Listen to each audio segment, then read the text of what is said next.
अच्छा जी, कल हमारी डिस्कशन हो रही थी कॉस्ट एंड मैनेजमेंट अकाउंटिंग में कॉस्ट क्लासिफिकेशन और कॉस्ट बिहेवियर पे। हमने आखिरी जो कॉस्ट डिस्कस की थी वो सेमी वेरिएबल या सेमी फिक्स कॉस्ट थी।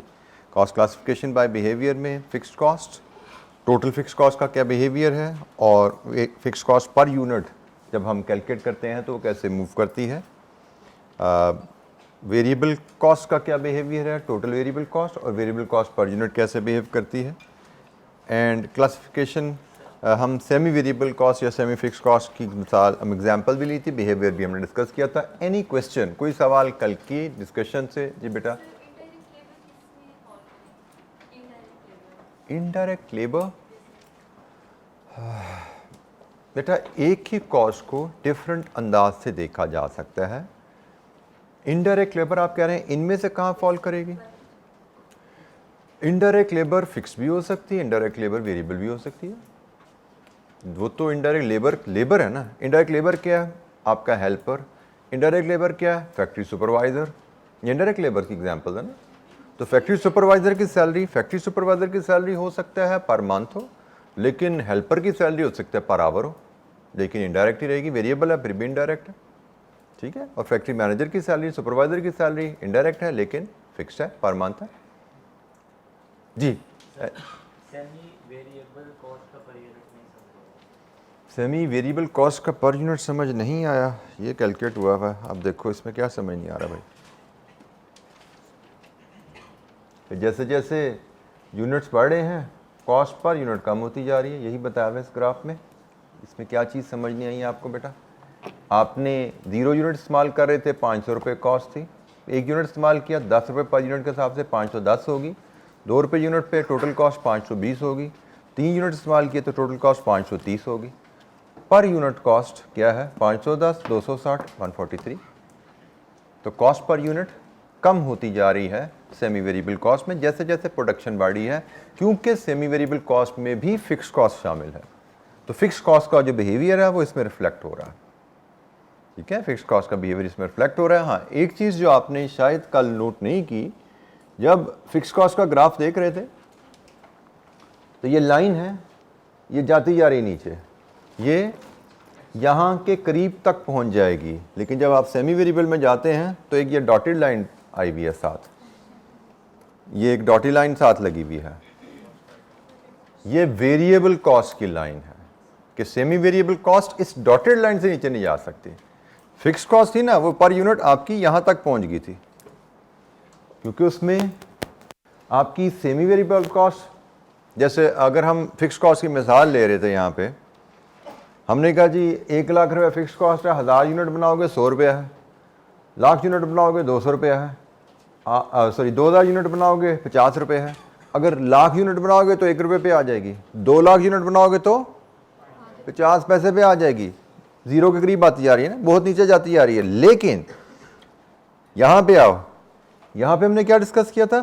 फिक्स कॉस्ट 500 है और वेरिएबल कॉस्ट 10 रुपये पर यूनिट हमने यहाँ पे इस एग्जांपल में क्रिएट किया था ये, और इसके हिसाब से हमने बिल्ड किया। अब इसमें आप जितनी मर्जी प्रोडक्शन बढ़ा लो, क्या आपकी कॉस्ट पर यूनिट 10 रुपये से नीचे जाएगी? क्योंकि वेरिएबल कॉस्ट तो 10 रुपये पर यूनिट है, जो तकसीम हो रहा है वो तो 500 रुपये है ना। पहले 2 यूनिट में तकसीम हुआ तो ये आपका बेसिकली 250 जमा 10 है, सॉरी ये आपका 500 जमा 10 है कि 1 यूनिट पे फिक्स कॉस्ट तकसीम हुई 500 जमा 10, 2 यूनिट पे 500 यूनिट तकसीम हुआ तो 250 जमा 10, 3 यूनिट पे 500 तकसीम हुआ तो ये आपका 133 जमा 10। वेरिएबल कॉस्ट पर यूनिट अलहदा 10 रुपये पर यूनिट चल रही है। ये 500 जो फिक्स कॉस्ट का एलिमेंट था वो 1 में तकसीम हुआ, वो 2 में तकसीम हुआ, 500 3 में तकसीम हुआ। 10 रुपये वेरिएबल कॉस्ट पर यूनिट, वो तो अलहदा कहानी चलती जा रही है। तो semi variable cost per unit कभी भी वेरिएबल कॉस्ट पर यूनिट से नीचे नहीं जाएगी, जबकि फिक्स कॉस्ट पर यूनिट कम होते होते ज़ीरो के बिल्कुल करीब तर पहुंच सकती है। प्रोडक्शन बढ़ाते जाओ, 1 लाख फिक्स कॉस्ट है, आप 10 लाख प्रोडक्शन कर दो तो 10 पैसे रह जाएगी ना, कम होती जाएगी। लेकिन यहाँ पे ऐसा नहीं हो सकता। आप 10 लाख भी प्रोडक्शन कर दोगे तो आपकी 10 रुपये पर यूनिट तो आनी है ना, वो तो वेरिएबल है हर यूनिट के साथ। तकसीम तो सिर्फ फिक्स्ड कॉस्ट हो रही है, लेकिन बिहेवियर बहरहाल वही है। Fixed cost per unit additional production आने की वजह से ज़्यादा यूनिट्स में तकसीम होती जाती है।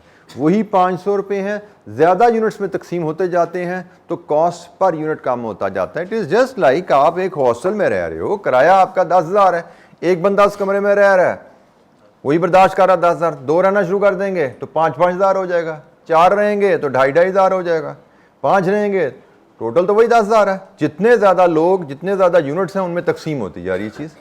तो ये वही बिहेवियर है, जितनी प्रोडक्शन बढ़ेगी फिक्स कॉस्ट नहीं बदलती, लेकिन प्रोडक्शन बढ़ने से, यूनिट्स बढ़ने से तकसीम बढ़ती जाती है। जी, एनी अदर क्वेश्चन, कोई और सवाल? जी बेटा।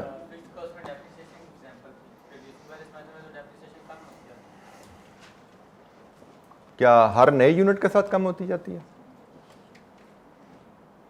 फिक्स्ड कॉस्ट की डेफिनेशन क्या है, पहले ये सोचो आप। फिक्स्ड कॉस्ट की डेफिनेशन अगर देखोगे तो आपको खुद आपका जवाब मिलता है। फिक्स्ड कॉस्ट की डेफिनेशन थी which remain fixed to an accounting period. एक अकाउंटिंग पीरियड में वो फिक्स है, प्रोडक्शन से नहीं बदलती। डेफिनेशन समझोगे तो खुद चीज क्लियर होगी। यही मैं चीज आपको समझाता रहा हूं। एग्जाम्पल को जब भी सामने आए उसको असूल पे परख लिया करो। असूल क्या फिक्स्ड कॉस्ट का, कि भाई पर ईयर होती है, वो पर मंथ होती है, पीरियड से लिंक है उसका, यूनिट्स के साथ वो बदलती नहीं है कॉस्ट। तो रिड्यूसिंग बैलेंस है, वो क्या यूनिट्स के साथ बदलती है कि एक साल 5,000 यूनिट बनाए, डेप्रिसिएशन कुछ हो रहा है, अगले साल इसलिए कम हुई है कि आपने 4,000 यूनिट बनाए थे। यूनिट से तो ताल्लुक नहीं है ना उसका। असूल याद रखो बेटा, असूल, ठीक है।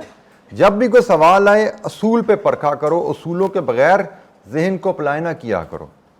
जी, आप बेटा कुछ करना चाहते सवाल? टोटल कॉस्ट कभी जीरो नहीं होती बेटा। वेरिएबल कॉस्ट टोटल जीरो है जब आप जीरो चीज बना रहे हो। वेरिएबल कॉस्ट का ग्राफ देखो, when you are producing zero it is zero. लेकिन आप फिक्स कॉस्ट की बात करो, फिक्स कॉस्ट बिल्डिंग का किराया है, आप जीरो बना रहे हो तो किराया नहीं दोगे क्या लैंडलॉर्ड को? वो जीरो होगी कभी? तो टोटल कॉस्ट तो fixed cost plus variable cost का सम होती है, उस पर भी हम बात करेंगे। हम अभी सिर्फ अलग-अलग इंडिविजुअल कॉस्ट को डिस्कस कर रहे हैं, टोटल कॉस्ट को भी हम डिस्कस नहीं कर रहे। अभी हम बात कर रहे हैं आपकी जो कॉस्ट टोटल होती हैं उसमें कुछ कॉस्ट फिक्स होती हैं, कुछ कॉस्ट वेरिएबल होती हैं, कुछ कॉस्ट सेमी वेरिएबल या सेमी फिक्स होती हैं। तो टोटल कॉस्ट की आपने टर्म बोली, टोटल कॉस्ट का मतलब है सम ऑफ ऑल कॉस्ट, उस पर अभी हम बात करेंगे। आप बताओ मुझे, 1 लाख किराया देते हो बिल्डिंग का, कितने यूनिट्स बनाओ तो 1 लाख पर यूनिट जो है जीरो हो जाएगा। 1 लाख यूनिट पे पर यूनिट रेंट कितना आएगा? अगर 1 लाख आपका किराया, 1 लाख यूनिट पे पर यूनिट रेंट कितना होगा? कैसे निकालोगे? किसको किससे डिवाइड करोगे? टोटल कॉस्ट को प्रोडक्शन से डिवाइड करोगे। 1 रुपया किराया आ गया पर यूनिट, 10 लाख यूनिट बनाओ, किराया पर यूनिट जीरो हो जाएगा? जीरो होगा, 10 पैसे हो जाएगा। 20 लाख यूनिट बनाओ, जीरो हो जाएगा, कितना हो जाएगा? 5 पैसे हो जाएगा। कैलकुलेटर से निकलो, दिमाग इस्तेमाल करना सीखो। यही मसला है हमारा कि दिमाग नहीं इस्तेमाल करते हम। हमें बस सहारे की जरूरत है, शॉर्टकट की जरूरत है। थोड़ा सा दिमाग इस्तेमाल करने की आदत डालो, हर चीज कैलकुलेटर पे ना ले जाया करो। जी, एनी क्वेश्चन? फिक्स्ड कॉस्ट कभी जीरो नहीं होती। ये मैंने अभी ग्राफ में आपको ये सिखाया था, यहाँ पे यही ग्राफ है, बताया था जीरो के करीब आएगी, कभी जीरो नहीं होगी। इसकी मिसालें मैंने आपको यही दी थी, आपने शायद उसको सुना नहीं, आप कहीं और अपनी सोच में खोए हुए थे। मैंने यही बताया था कि 1 लाख फिक्स्ड कॉस्ट रेंट है, अब 10 लाख यूनिट भी बना लोगे तो 10 पैसे कॉस्ट आएगी, जीरो कभी नहीं होगी। लेकिन यहाँ पे मैंने आपको मिसाल दी थी, आप 10 लाख यूनिट भी बना लो तो 10 रुपए से नीचे नहीं जाओगे सेमी वेरिएबल, क्योंकि यहाँ पे 10 रुपए पर यूनिट तो आ ही रही है, इधर 10 पैसे पे नहीं आप आ जाओगे।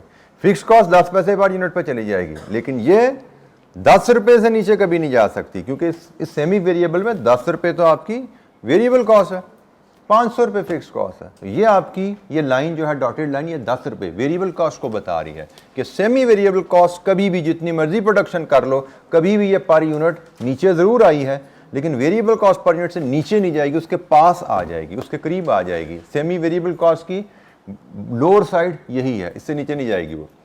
जी, एनी अदर क्वेश्चन? कोई और सवाल?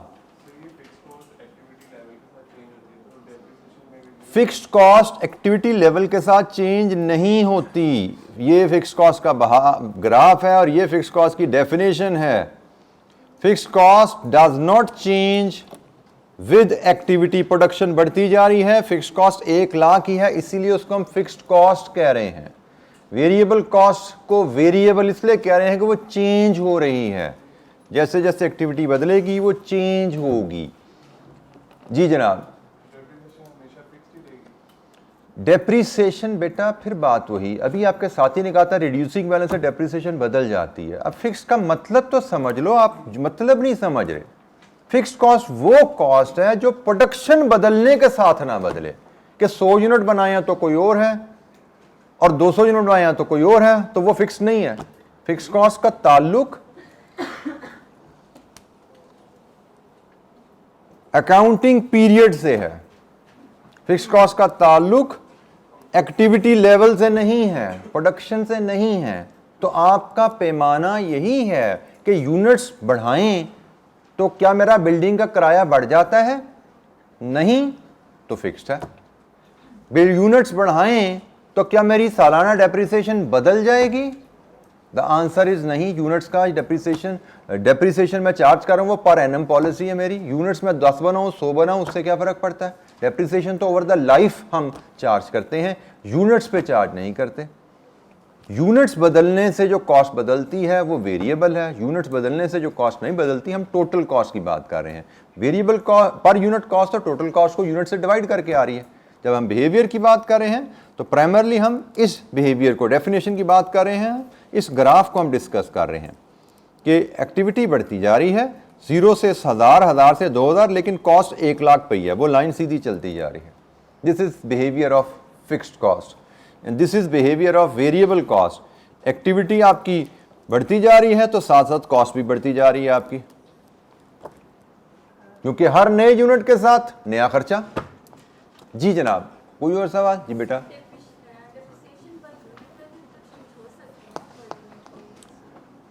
डेप्रिसिएशन पर यूनिट, इसके अंदाज में एक और, मैंने शायद जी कल भी हमारी बात अगर हुई नहीं हुई तो डेप्रिसिएशन, पहली एक और बात हमने कही थी कि वो एक एस्टीमेट का तरीका होता है। और डेप्रिसिएशन हमने जनरल पॉलिसी होती है कि आप मशीन की लाइफ के ऊपर डेप्रिसिएशन, मशीन की जो एसेट होते हैं उसको आप चार्ज करते हैं, एसेट की जो कॉस्ट होती है उसको एसेट की लाइफ पे आप चार्ज कर रहे होते हैं।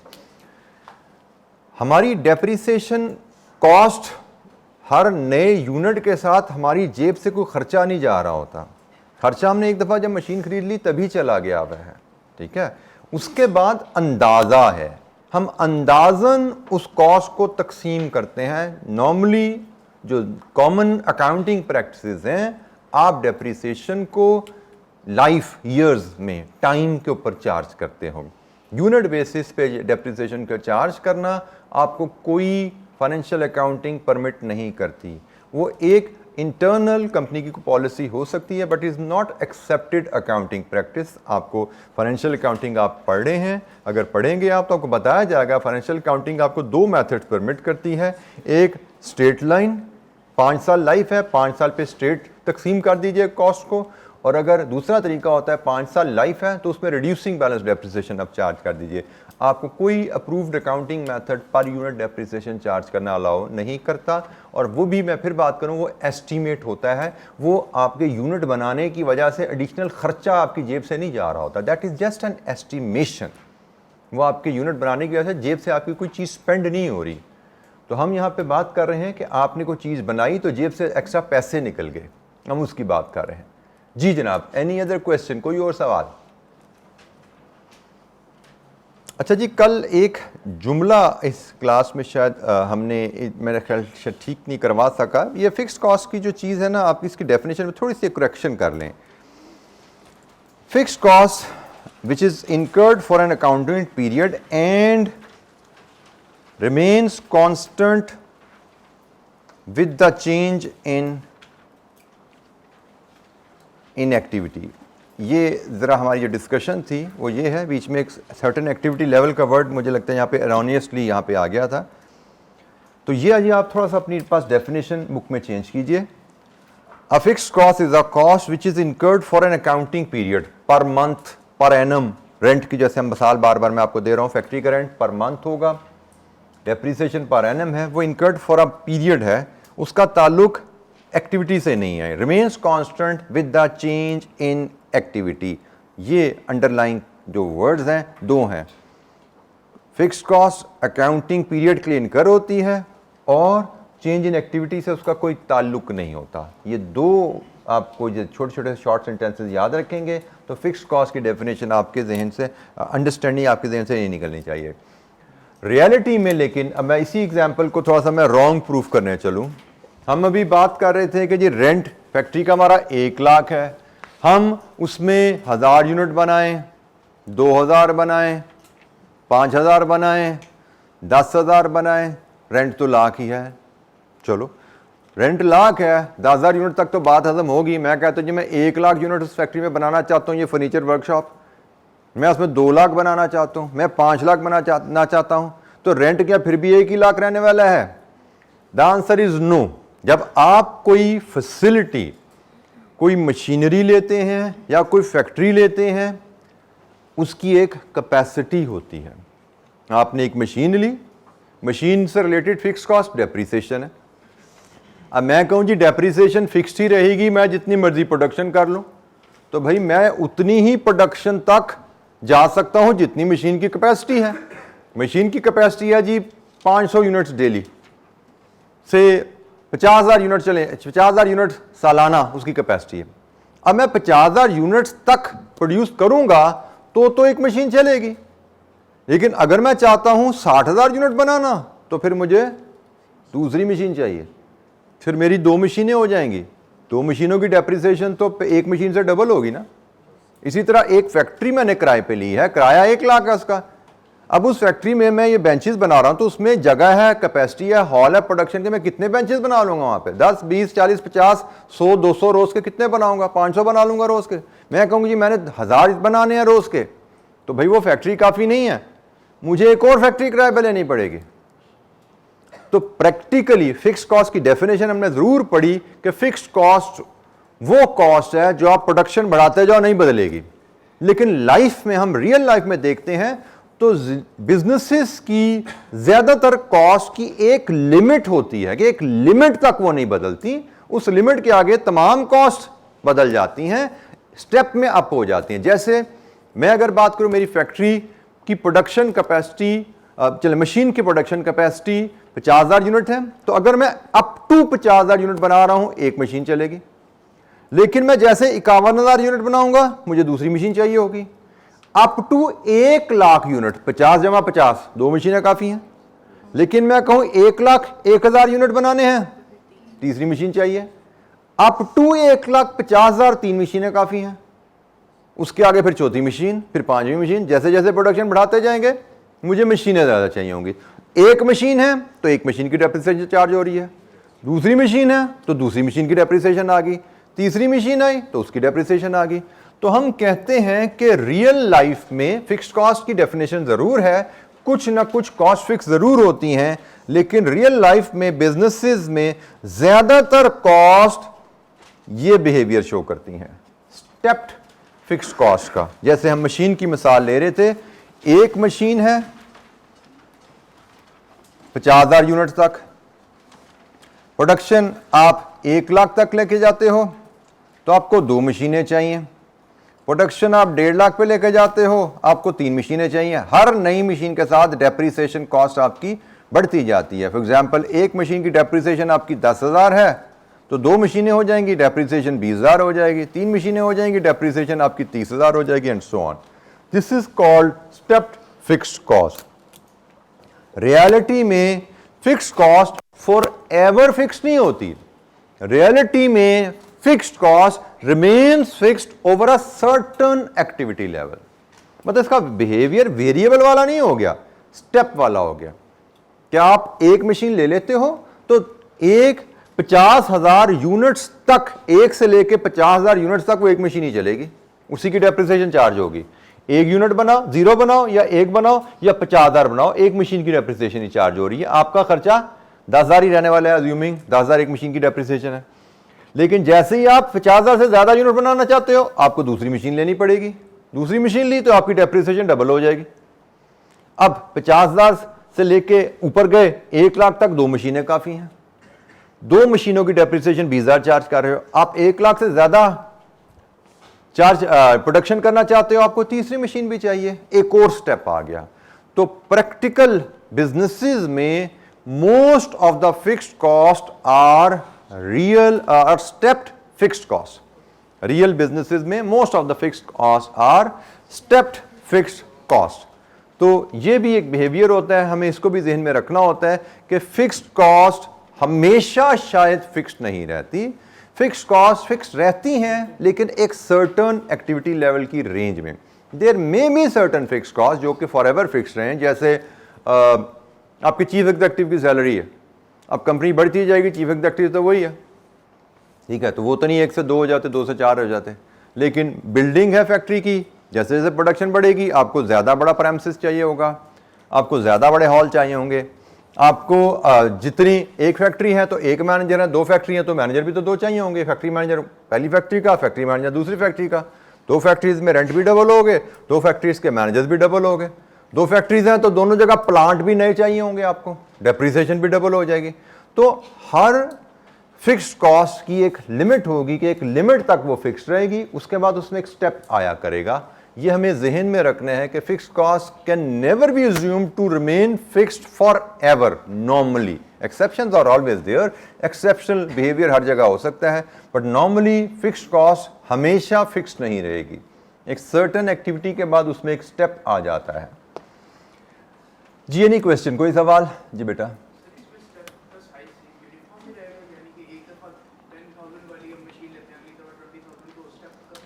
नॉट नेसेसरली, नॉट, बिल्कुल आप ठीक कह रहे हैं, स्टेप का साइज बदल सकता है। मैंने एक फैक्ट्री ली है जिसकी कैपेसिटी 50,000 यूनिट्स की थी, अगली फैक्ट्री मैंने 20,000 यूनिट्स की कैपेसिटी की ली है, तो उसका रेंट फ़र्क हो सकता है। बट मकसद यहाँ पे स्टेप यही है कि ए कॉस्ट जो है वो फिक्स रहती है ओवर अ सर्टेन एक्टिविटी, उसके बाद स्टेप आ जाएगा। अब वो स्टेप छोटा है बड़ा है वो ज़्यादा बात है, लेकिन एक स्टेप आएगा और फिर कॉस्ट उस स्टेप के बाद अगेन कुछ अरसे के लिए फिक्स रहेगी, बाद में फिर स्टेप आ जाएगा, वो स्टेप छोटा है बड़ा है, फिर कॉस्ट फिक्स हो जाएगी थोड़े से के लिए। So this is a behaviour which you are learning. Step छोटा भी हो सकता है, बड़ा भी हो सकता है, इवन ये रेंज एक्टिविटी लेवल की कम भी हो सकती है, ज़्यादा भी हो सकती है, बट बिहेवियर जो है वो स्टेप्स में रहेगा फिक्स्ड कॉस्ट का। जी कोई मिसाल और दे सकते हैं स्टेप फिक्स्ड कॉस्ट की, कुछ सोच सकते हैं आप? जी बेटा।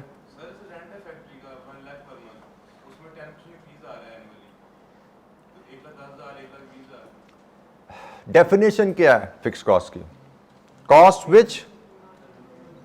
विच तो रेंट में जो इंक्रीज आ रहा है वो एक्टिविटी की वजह से आ रहा है। कभी आपने ज्यादा यूनिट बनाए हैं इसलिए हम रेंट बढ़ा रहे हैं, क्या इस वजह से आया? मैंने बार बार बोल रहा हूं, इसी चीज पे लाना चाह रहा हूं, असूल पे जाया करो। असूल क्या है कि भाई क्या प्रोडक्शन बढ़ने की वजह से रेंट में इजाफा हुआ है? Answer is no. इसका मतलब इट इज़ नॉट वेरिएबल। वो तो इजाफा आया है कि भाई महंगाई हो गई है, इन्फ्लेशन हो गई है, प्रोडक्शन की वजह से कॉस्ट नहीं बढ़ी, इन्फ्लेशन की वजह से बढ़ी है। प्रोडक्शन की वजह से कॉस्ट बदले तो वो वेरिएबल कहलाती है, ठीक है जी। एनी अदर क्वेश्चन, कोई और सवाल? वो तो फैक्ट्री मैनेजर की सैलरी भी सालाना बढ़ जाती है, ठीक है, वो भी फिक्स नहीं रहती, सैलरी भी हमेशा फिक्स नहीं रहती, वो भी बदल जाएगी आपकी, but it does not make it variable cost. Variable cost वही है जो यूनिट्स बदलने की वजह से बदले, यूनिट्स की वजह से नहीं बदली तो वेरिएबल नहीं है, इन्फ्लेशन की वजह से बदली है कुछ और हो सकती है, वेरिएबल नहीं है जी। एनी अदर क्वेश्चन, कोई और सवाल? जी वेयर हाउस रेंट क्या कहना चाह रहे हैं इसमें आप बेटा? बेटा वेयर हाउस रेंट बिल्कुल ठीक है, रेंट हम यूज करते हैं स्टोरेज के लिए, वेयर हाउस रेंट हमारा स्टोरेज के लिए होता है, गुड्स की स्टोरेज के लिए। लेकिन हम कहें जी हम जितनी मर्जी गुड्स स्टोर कर दें किराया वही रहेगा, नॉट पॉसिबल। हमने एक हॉल लिया हुआ है, उस हॉल में हम एक सर्टन यूनिट स्टोर कर सकते हैं, 10,000 20,000 30,000 40,000, ठीक है। लेकिन हम कहें नहीं जी हमने 1 लाख यूनिट स्टोर करने हैं, शायद हमें फिर वेयर हाउस ऐड करना पड़ेगा, स्टेप आ गया, क्योंकि एक वेयर हाउस की स्टोरेज की उस हॉल की कैपेसिटी है, एक सर्टन नंबर तक यूनिट्स में स्टोर कर सकते हैं हम, तो ये भी स्टेप फिक्स कॉस्ट हो जाती है वेयर हाउस रेंट जी। एनी क्वेश्चन, कोई सवाल?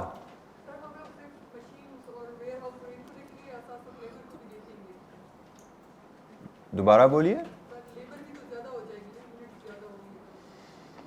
लेबर में अब यहाँ पे भी देखिएगा, लेबर कॉस्ट वेरिएबल भी हो सकती है, लेबर कॉस्ट आपकी स्टेप फिक्स कॉस्ट भी हो सकती है। जैसे आपका जो कारपेंटर है जो ये डेस्क बना रहा है उसकी कॉस्ट वेरिएबल है। एक डेस्क बना रहा है, आप एक कारपेंटर दिन का से एक डेस्क बनाता है, तो आप अगर दिन में 10 डेस्क बनाना चाहते हो तो आपको 10 कारपेंटर चाहिए। आप 11 डेस्क बनाना चाहते हो आपको 11 कारपेंटर चाहिए। आप 15 डेस्क बनाना चाहते हो आपको 15 कारपेंटर चाहिए। तो कारपेंटर की सैलरी इज वेरिएबल। लेकिन कारपेंटर का सुपरवाइजर, हमारे पास सुपरवाइजर के हमने रोल डिफाइन किया हुआ है कि one supervisor must supervise 5 carpenters. तो एक कारपेंटर है एक सुपरवाइजर, 4 कारपेंटर हैं एक सुपरवाइजर, 5 कारपेंटर हैं एक सुपरवाइजर। सुपरवाइजर की सैलरी लेबर कॉस्ट होती है ना। लेकिन जैसे ही आपके 6 कारपेंटर होंगे सुपरवाइजर 2 हो जाएंगे। 6 सुपरवाइजर, 7, 8, 9, 10 तक 2 सुपरवाइजर हैं। जैसे ही 11 वर्कर हुए 3 सुपरवाइजर। तो सुपरवाइजर सैलरी लेबर कॉस्ट है बट वो स्टेप फिक्स कॉस्ट है। ठीक है, तो हमें हर कॉस्ट का उसकी नेचर के मुताबिक एनालिसिस करना है। देयर इज नो शॉर्टकट के salary fixed, salary step fix cost होती है या सैलरी फिक्स कॉस्ट होती है, सैलरी वेरिएबल कॉस्ट होती है। वर्कर की सैलरी वेरिएबल कॉस्ट है, सुपरवाइजर की सैलरी स्टेप फिक्स कॉस्ट है, लेकिन उसका स्टेप 5 वर्कर का है। फैक्ट्री मैनेजर की सैलरी भी स्टेप फिक्स कॉस्ट है, लेकिन उसका स्टेप है फैक्ट्री। दूसरी फैक्ट्री लगेगी तो दूसरा मैनेजर रहेगा। एक फैक्ट्री में बेशक 10 सुपरवाइजर हो जाएं, मैनेजर एक ही रहेगा। दूसरी फैक्ट्री लगेगी तो दूसरा फैक्ट्री मैनेजर आएगा। तो स्टेप फिक्स कॉस्ट रहेगी, कुछ उनकी नेचर फर्क होगी, किसी का स्टेप छोटा है किसी का स्टेप बड़ा है। हमें अगेन बार बार मैं कहूं कि हमें स्टडी करना पड़ेगा, पढ़ना पड़ेगा हमें। देयर इज नो शॉर्टकट कि मैं 4 जुमलों में से एक वर्ड उठा के फैसला कर जाऊं कि ये भाई स्टेप है या वेरिएबल है या सेमी वेरिएबल है। हमें 4 जुमले पढ़ने पड़ेंगे, सवाल जब आया करेगा, और शायद 2 दफा पढ़ने पड़ेंगे कि भाई क्या बात लिखी हुई है इसने, क्या बिहेवियर शो हो रहा है अगर हमसे सवाल पूछे जाएंगे technical. So be prepared to read. मैंने इसीलिए आप लोगों को शुरू से कहा कि आपको नोट्स पढ़ने की, रीडिंग की आदत डालनी है, क्योंकि हमसे शायद कहा यही जाएगा भाई ये पैराग्राफ है, इसमें से फिक्स कॉस्ट निकाल के टोटल नंबर बताओ, फिक्स कॉस्ट कितने हजार है कितने लाख है। करने हमने नंबर ही कैलकुलेट है, लेकिन फिक्स्ड कॉस्ट की पहचान कैसे होगी, वो असूल हमने पढ़े होंगे। बार बार मैं आपको जुमले पर आ रहा हूं, पढ़ो उसको क्या लिखा हुआ है, पढ़ो उसको क्या लिखा हुआ है, वो हमने पढ़े होंगे, ज़हन-नशीन किए होंगे, तो ही हम कॉस्ट को पहचान के वहां से निकाल पाएंगे। और उसके लिए हमें बार बार पढ़ने की चीजें आदत होनी चाहिए। असूल पढ़े हों, असूल याद किए हों, और फिर प्रॉब्लम्स को बार बार हम पढ़ने की आदत डालेंगे तो चीजें हमें समझ आनी शुरू होंगी। मैं बार बार बोल रहा हूं, there will never be a shortcut. Shortcut पे जाओगे तो धक्के खाओगे। ठीक है जी, सक्सेस का कोई शॉर्टकट नहीं होता। There is always a defined and structured method and approach to success. जी कोई सवाल? अच्छा जी, कॉस्ट बिहेवियर में हमें एक और एक्टिविटी सीखनी है। बाज़ कात सेमी वेरिएबल कॉस्ट हमें दी जाती हैं। जैसे अभी थोड़ी देर पहले हम बात कर रहे थे, आपके साथी ने किसी कहा टोटल कॉस्ट का बिहेवियर क्या होता है, तो मैंने कहा जी टोटल कॉस्ट में तो सारी कॉस्ट आ जाती हैं, उसमें वेरिएबल भी आ जाती है, उसमें फिक्स भी आ जाती है, उसमें सेमी वेरिएबल भी आ जाती है। ठीक है, तो हम यहाँ पे अब एक टूल सीखने जा रहे हैं, थोड़ा सा न्यूमेरिकल की बात, अभी तक हमारी गपशप ही चल रही थी दिनों से, अब थोड़े से नंबर्स में आते हैं। हमें एक एक्टिविटी, एक स्किल सीखने की ज़रूरत है। इस स्किल की भी ज़रूरत हमें आगे चल के क्या किस काम आएगा वो हम बाद में बात करेंगे, लेकिन वो स्किल ये है कि अगर हमें सेमी वेरिएबल कॉस्ट दी जाए तो सेमी वेरिएबल कॉस्ट में से फिक्स कॉस्ट और वेरिएबल कॉस्ट को अलग-अलग करना। जैसे मैंने ये एग्जांपल आपसे सेमी वेरिएबल की जब डिस्कस कर रहा था तो मैंने आपसे कहा था जी ये भी सेमी वेरिएबल कॉस्ट का ग्राफ है, इसमें 500 रुपये जो है वो फिक्स कॉस्ट है और इसमें वेरिएबल कॉस्ट 10 रुपये पर यूनिट है। लेकिन बाज़ का हमें ये कॉस्ट इस तरह अलहदा नहीं बताई जाती। जैसे मैंने आपको बता दी 500 फिक्स 10 रुपये वेरिएबल। बाज़ का हमें ये टोटल कॉस्ट बताई जाती है जी, सेमी वेरिएबल कॉस्ट है जी ये बिजली का बिल सेमी वेरिएबल कॉस्ट है और हमारा बिल जनाब 1 लाख आया है। हमसे कहा जाता है जिस 1 लाख में से जरा पर यूनिट कॉस्ट तो निकाल के बताओ कितनी है, वेरिएबल कितनी है और फिक्स कितनी है, मतलब आपका मंथली टैक्सेस कितने हैं और पर यूनिट कॉस्ट कितनी है। हमें इसकी बिल्कुल जरूरत पड़ती है। जरूरत क्यों पड़ेगी आगे चल के अभी हम साथ ही शायद आज नहीं तो कल इस पर बात कर लेंगे। लेकिन सेमी वेरिएबल कॉस्ट की अगर मुझे बिजली का बिल दिया जाए तो मुझे उस बिल में से फिक्स्ड और वेरिएबल को अलग-अलग करने की जरूरत पड़ सकती है अपनी मैनेजमेंट अकाउंटिंग के लिए, अपनी कॉस्ट अकाउंटिंग के लिए। This is very common activity कि सेमी वेरिएबल कॉस्ट में से फिक्स्ड और वेरिएबल कॉस्ट को अलग-अलग करो। तो उसके लिए हम एक टूल सीखने जा रहे हैं कि सेमी वेरिएबल कॉस्ट में से या सेमी फिक्स कॉस्ट में से हम वेरिएबल और फिक्स कॉस्ट को कैसे अलग कर सकते हैं। ये जी हमारे पास इसके लिए एक हाइलो मेथड है जो हम डिस्कस करने जा रहे हैं। हाइलो मेथड की मदद से हम सेमी वेरिएबल कॉस्ट में से फिक्स्ड और वेरिएबल एलिमेंट्स को अलग-अलग कर सकते हैं। बड़ा आसान सा ये टूल है जी। इसको अक्सर हम हाई लो ऐसे भी लिख देते हैं या ऐसे भी कुछ बुक में आपको लिखा नजर आता है, बट हाई लो ये दो वर्ड्स हैं। हाई एंड लो मेथड की मदद से हम सेमी वेरिएबल कॉस्ट के दो हिस्से कर सकते हैं। मुझे बिजली का बिल दे दिया जाए तो बिजली के बिल में से बेशक उसमें पर यूनिट कॉस्ट ना लिखी हो, मैं इसको पर यूनिट कॉस्ट अलग से मेजर कर सकता हूं। किस तरीके से?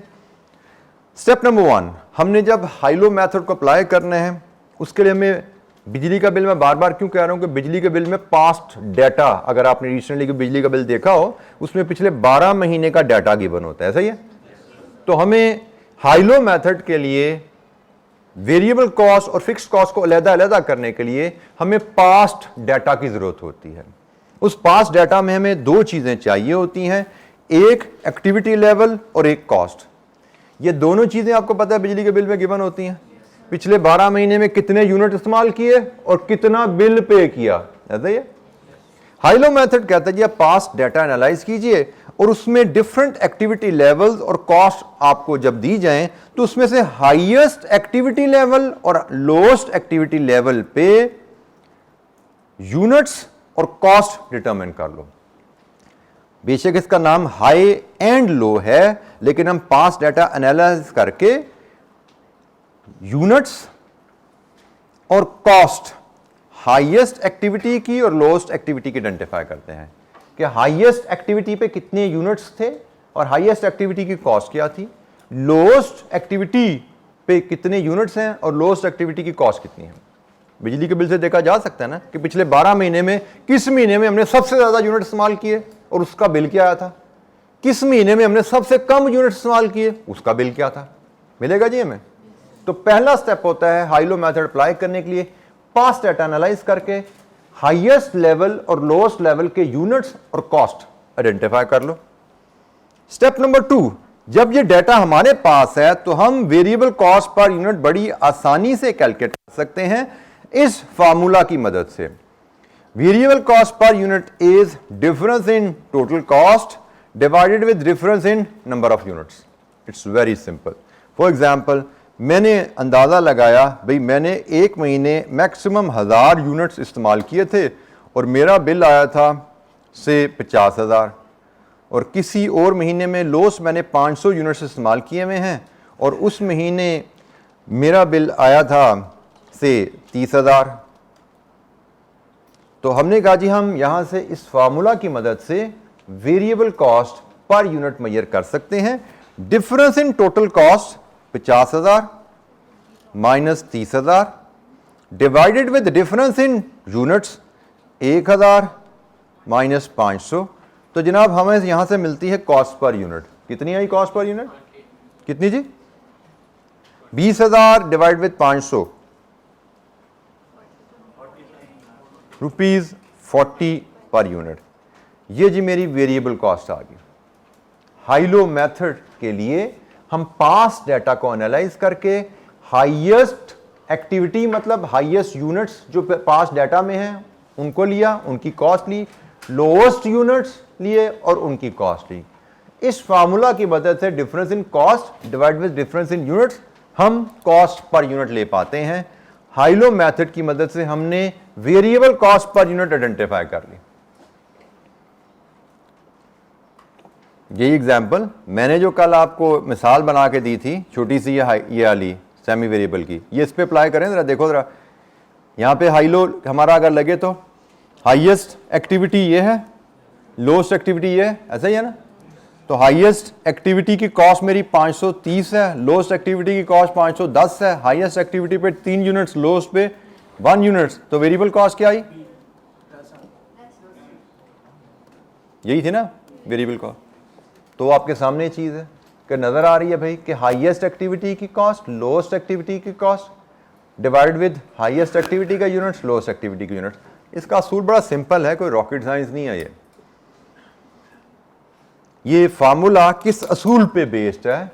ये फार्मूला इस असूल पे बेस्ड है कि यूनिट्स जब बदलते हैं तो जो कॉस्ट बदलती है वो कौन सी कॉस्ट होती है?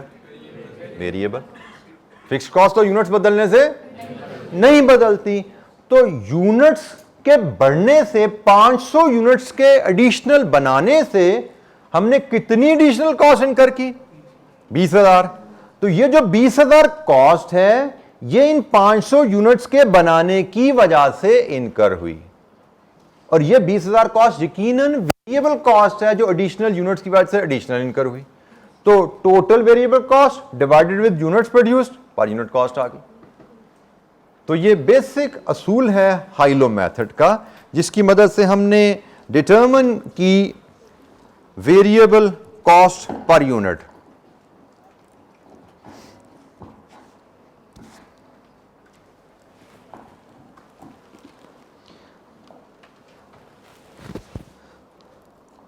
जी, एनी क्वेश्चन, कोई सवाल? हमने कहा जी हम हाईएस्ट और लोएस्ट एक्टिविटी एंड कॉस्ट को लेके वेरिएबल कॉस्ट पर यूनिट इस फार्मूले की मदद से निकाल सकते हैं। मैंने फार्मूला भी आपसे शेयर किया, इसकी लॉजिक भी बता दी कि प्रोडक्शन बदलने से जो कॉस्ट बदलती है वो वेरिएबल ही होती है। तो हमारी कॉस्ट में 20,000 का इजाफा आ गया है 500 यूनिट्स बनाने की वजह से, तो 20,000 बटा 500, 40 रुपये हमारी वेरिएबल कॉस्ट पर यूनिट है। वेरिएबल कॉस्ट पर यूनिट हमें मिल जाए तो इसके बाद हम फिक्स्ड कॉस्ट भी डिटरमिन कर सकते हैं।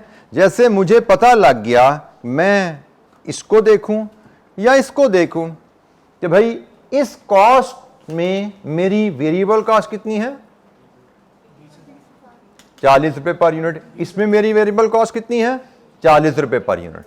तो मैं अगर टोटल कॉस्ट में से वेरिएबल कॉस्ट लेस कर दूं तो मुझे फिक्स कॉस्ट मिल जाएगी। फिक्स कॉस्ट हम कैलकुलेट कर सकते हैं by subtracting total variable cost per unit into unit produce from the total cost at either of the activity. इन दोनों में से मैं कोई भी एक्टिविटी पकड़ूं, मैं फिक्स कॉस्ट निकाल सकता हूं। Fix cost is equal to 50,000 total cost minus 40 into 1,000 और 30,000 टोटल कॉस्ट माइनस 40 इंटू 500। तो दोनों केसेस में फिक्स कॉस्ट इज 10,000। कि भाई ये टोटल कॉस्ट है, इसमें दो ही कंपोनेंट होते हैं, एक वेरिएबल एक फिक्स्ड। तो वेरिएबल कॉस्ट पर यूनिट अगर मुझे पता लग जाए स्टेप 2 में, तो मैं टोटल कॉस्ट में से टोटल वेरिएबल कॉस्ट निकाल के फिक्स्ड कॉस्ट ले सकता हूं। High low method. तो हमें सेमी वेरिएबल कॉस्ट अगर दी जाए तो हम हाई लो मेथड की मदद से सेमी वेरिएबल कॉस्ट में से वेरिएबल कॉस्ट और फिक्स्ड कॉस्ट को अलग-अलग कर सकते हैं। ये अंडरस्टैंडिंग हमारे लिए एक छोटी सी कैलकुलेशन बड़ी ज़रूरी है, आगे चल के कहीं ना किसी मैनेजमेंट अकाउंटिंग के प्रिंसिपल में ये हमारे काम आने वाली है।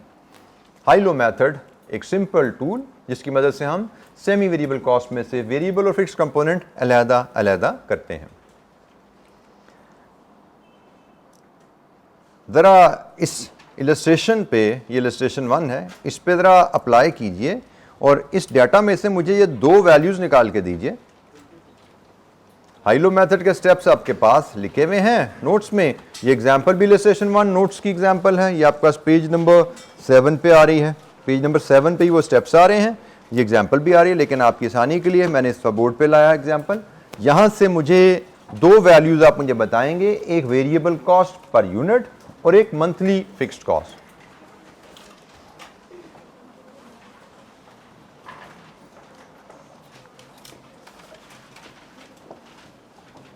जी जो बचा कैलकुलेट कर ले, बताए वैल्यू जरा। वेरिएबल कॉस्ट पर यूनिट कितनी है जी? 20 पर यूनिट। अच्छा, और मंथली फिक्स कॉस्ट 250 क्या? 250 रुपीज, 250,000। जी कोई डिसएग्रीमेंट इन वैल्यू से? सारे एग्रीड हैं इन वैल्यू से? एवरी स्टूडेंट शुड इंश्योर के जवाब अगर ठीक है तो आप इससे एग्री करें, आपकी समझ के मुताबिक ये जवाब ठीक नहीं है तो आप इससे एग्री करें। हर स्टूडेंट इस एक्टिविटी को, क्लास एक्टिविटीज को जरूर परफॉर्म किया करे ताकि पता लगे कि आपने चीजों को अंडरस्टैंड कर लिया है।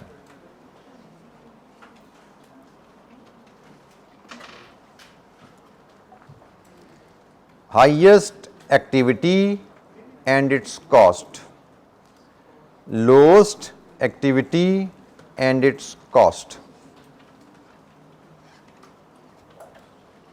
Cost पर यूनिट हमारी यहां से जो बन रही है, difference of the cost 296,000 minus 280,000 divided with 1500 minus 2300।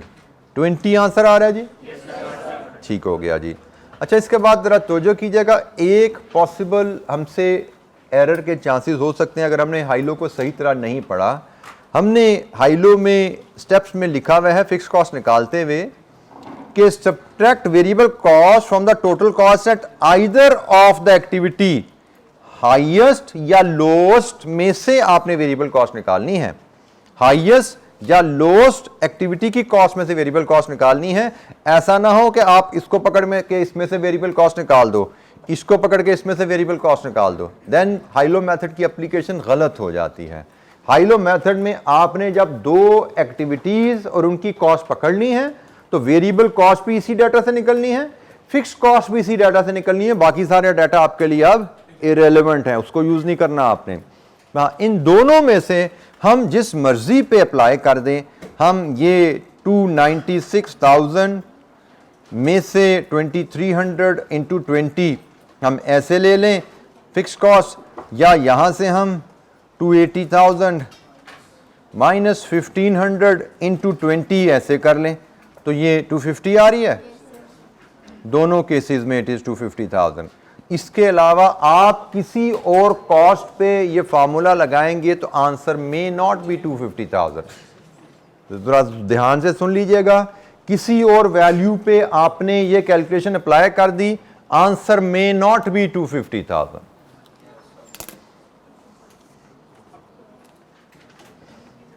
Ji any question? High low method में हम हाईएस्ट एक्टिविटी उसकी कॉस्ट, लोएस्ट एक्टिविटी उसकी कॉस्ट, ये डाटा लेके इन टोटल 3 स्टेप्स में हम वेरिएबल कॉस्ट और फिक्स्ड कॉस्ट डिटरमिन कर पाते हैं। अच्छा, यहां पे एक एग्जामिनर आपको कैच भी छोटे से देता है, सवाल पढ़ना क्यों अहम होता है, जरा ध्यान से पढ़िए। ये कैलकुलेशन होगी जिस हिसाब से किसी बच्चे को दिक्कत। एग्जामिनर कैच आपको क्या देते हैं, यहां पे उसने मंथली डाटा दिया और यहां पे वो मंथली की जगह वर्ड लिख देता है एनुअल फिक्स कॉस्ट बताओ। ठीक है जी। बाज का तो वो यहां पे मंथ नहीं देता, उसने लिखा होता है फॉलोइंग मंथली डाटा, उसने कहीं छुपा दिया month. Following monthly data have been recorded in past few months, past period. सवाल इस तरह बदल देता है वो, बाद में कहते जी एनुअल फिक्स कॉस्ट बताइए। तो अगर आपने सवाल को ध्यान से नहीं पढ़ा हुआ, रश थ्रू कर दिया तो बड़ा आसान सवाल है, तो मसला ही को नहीं यूं होगा, तो आखिरी मल्टीप्लाई बाय 12 जो में भी 1 या 1.5 नंबर का हो सकता है आप मिस कर जाओ। यानी कि सवाल गलत हो जाएगा या आप ठीक निकाल लोगे। मंथली फिक्स कॉस्ट भी एक स्टेप है एनुअल फिक्स कॉस्ट जाने के लिए, वो आपने निकाल लिया, लेकिन आखिरी जो इंटू 12 था में भी 1 या 2 नंबर का, वो आप मिस कर जाओगे। क्यों? क्योंकि आपने सवाल ध्यान से नहीं पढ़ा, भागने की है। तो सवाल आपको आसान भी लग रहा हो, एक दफा पढ़ के कभी सवाल अटेम्प्ट नहीं करते। मिनिमम आसान से आसान सवाल, 2 लाइनों का सवाल भी आपको 2 दफा पढ़ना होता है। जो सवाल आधे सफे का या पूरे सफे का है वो तो 3 दफा भी पढ़ना पड़ता है, 4 दफा भी पढ़ना पड़ सकता है अगर मुश्किल है। सवाल को अच्छी तरह पढ़ेंगे तभी सारी इंफॉर्मेशन पिक होगी, क्योंकि सबसे अहम स्किल जो एग्जाम में आपको चाहिए that is question reading and comprehension. उसमें तमाम आइटम्स, फार्मूलाज, प्रिंसिपल जो चाहिए उनकी पहचान करना, उसके लिए बहुत जरूरी है कि आप सवाल को अच्छी तरह पढ़ पाएं। तो 3 दफा एक लेंथी क्वेश्चन को कम से कम 3 दफा पढ़ना पड़ता है आपको। शॉर्ट क्वेश्चन एमसीक्यू है, उसको भी 2 दफा पढ़ना पड़ेगा आपको। तो एनी क्वेश्चन जी, यहां तक कोई सवाल? हाइलो मेथड हमने अप्लाई किया जी, बिल्कुल मंथली फिक्स्ड कॉस्ट निकाल ली ना हमने। उसने हमसे अगर कहा हुआ है एनुअल फिक्स्ड कॉस्ट बताओ, हमें जब डाटा मंथली दिया हुआ है तो हमें जो फिक्स्ड कॉस्ट मिलेगी वो मंथली फिक्स्ड कॉस्ट होगी। वो हमें कह रहे हैं एनुअल फिक्स्ड कॉस्ट बताओ, तो हम मंथली फिक्स्ड कॉस्ट को इंटू 12 करके एनुअल फिक्स्ड कॉस्ट बताएंगे। जैसे इस केस में 250 को हम 12 से मल्टीप्लाई करेंगे, फिर हमारा आंसर आएगा 3 मिलियन, ये एनुअल फिक्स्ड कॉस्ट बनती है। तो क्वेश्चन ध्यान से पढ़ा होगा तो ही हम इस डिफरेंस को पिक कर पाएंगे कि भाई डाटा मंथली है और हमसे कॉस्ट एनुअल निकाल ली है। मंथली डाटा को एनालाइज करते हैं तो मंथली कॉस्ट निकलती है, पहले मंथली डाटा में से तो मंथली कॉस्ट निकलेगी। हमें अगर एनुअल चाहिए तो इंटू 12 करना पड़ेगा। जी जनाब, एनी क्वेश्चन, कोई सवाल? ये भी एक छोटी सी एक्टिविटी जरा रिपीट कीजिए जरा जी। ₹4 and 100,000 मंथली फिक्स्ड कॉस्ट। जी ये कैलकुलेशन परफॉर्म करके देख लीजिए, कोई चीज समझ नहीं आती तो पूछिए।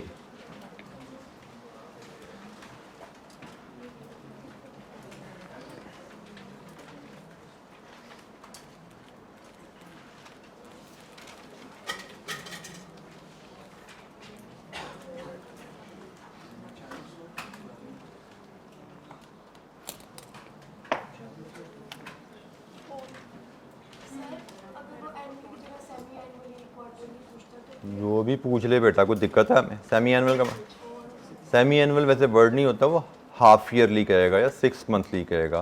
सेमी एनुअल तो फ्रीक्वेंसी बताने के लिए कहा जाता है।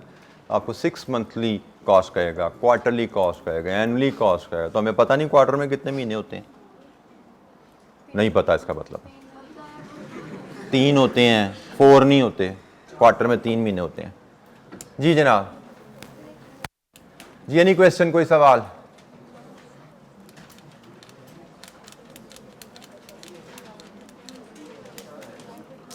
जी होगी जी ये कैलकुलेशन जी।